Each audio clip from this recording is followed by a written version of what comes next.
नमस्कार। आज हम जिस ग्रंथ की बात करने जा रहे हैं वह सिर्फ एक युद्ध की कहानी नहीं है।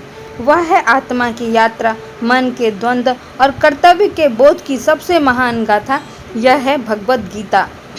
महाभारत की रणभूमि पर कही गई यह वाणी आज भी 21वीं सदी के इंसान के लिए भी उतनी ही प्रासंगिक है जितनी उस समय अर्जुन के लिए थी, क्योंकि युद्ध तो आज भी चल रहा है। महाभारत आज भी सबके मन में चल रहा है, सबके जीवन में चल रहा है, सब द्वंद्व में है, सब संशय में है।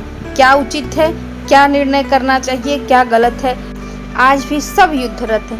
आज भी महाभारत चल ही रहा है और आज भी गीता उतनी ही उपयोगी है। पहले अध्याय में ही अर्जुन लड़खड़ा रहे हैं और श्री कृष्ण उन्हें समझा रहे हैं धर्म, रिश्ते और मोह के बीच का क्या निर्णय लेना है।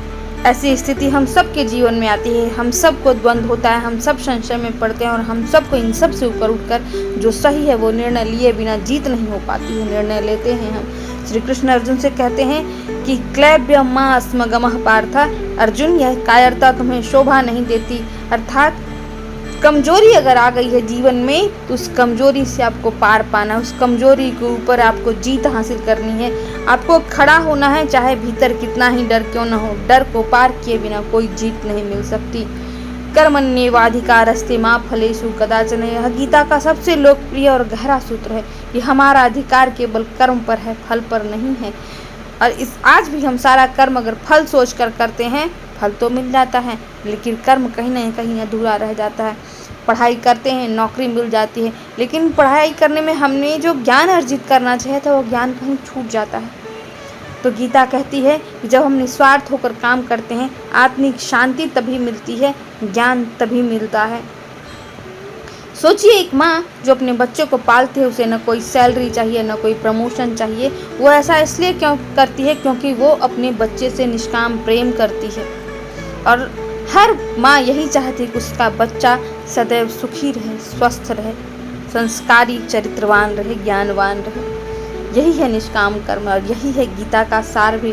श्री कृष्ण अर्जुन को बताते हैं कि ज्ञान और कर्म को साथ लेकर चलना चाहिए। केवल पूजा करना पर्याप्त नहीं, आपके मन में भक्ति होनी चाहिए सच्ची। नियम से रोज धूप दीप नैवेद्य करते हैं और मन में भक्ति नहीं है, ईश्वर के प्रति विश्वास नहीं है, श्रद्धा नहीं है, तो वो पूजा व्यर्थ चली जाती है। उसी तरह केवल पढ़ना भी पर्याप्त नहीं। आप जो पढ़ रहे हैं वो ज्ञान आपके जीवन में, आपके हृदय में, आपके मस्तिष्क में सदैव के लिए उत्कंठित हो जाना चाहिए। यही सच्चा कर्म है। आज हर कोई कहता है कि मैं व्यस्त हूँ, पर भीतर का खालीपन कितना है ये जग जाहिर है।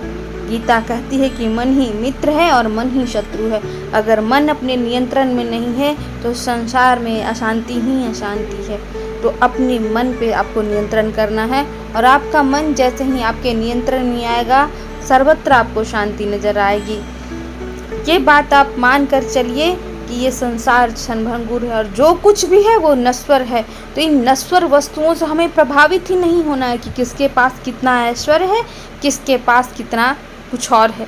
नहीं, अगर किसी से प्रभावित होना है तो किसी के ज्ञान से हो जाइए, किसी की कला से हो जाइए, किसी के व्यवहार से हो जाइए, लेकिन किसी के धन से, किसी के वैभव से, किसी की संपत्ति से कभी प्रभावित मत होइए।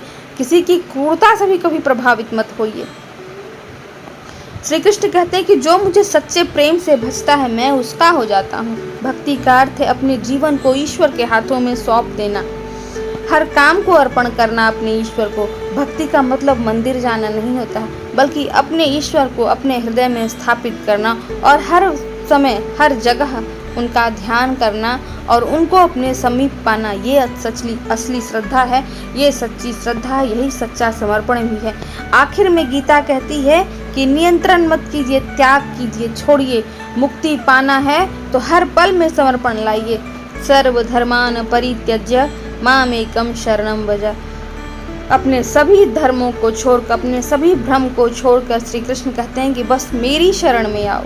इसका अर्थ है जो तुम नहीं बदल सकते उसे ईश्वर पर छोड़ दो। सारे भ्रम, सारे संशय, सारे द्वंद्व और श्री कृष्ण की भक्ति में लीन हो जाए। अब कुछ देर आंखें बंद करके गहरी सांस लीजिए और धीरे धीरे छोड़िए। कल्पना कीजिए कि आप अर्जुन हैं और आपका मन भ्रमित है, पर श्री कृष्ण आपको समझा रहे हैं, आपके पास हैं, मुस्कुरा रहे हैं, मैं तुम्हारे साथ, बस मुझ पर विश्वास रखो। और अपने भीतर उस आवाज़ को महसूस कीजिए, आपका जीवन बदल जाएगा।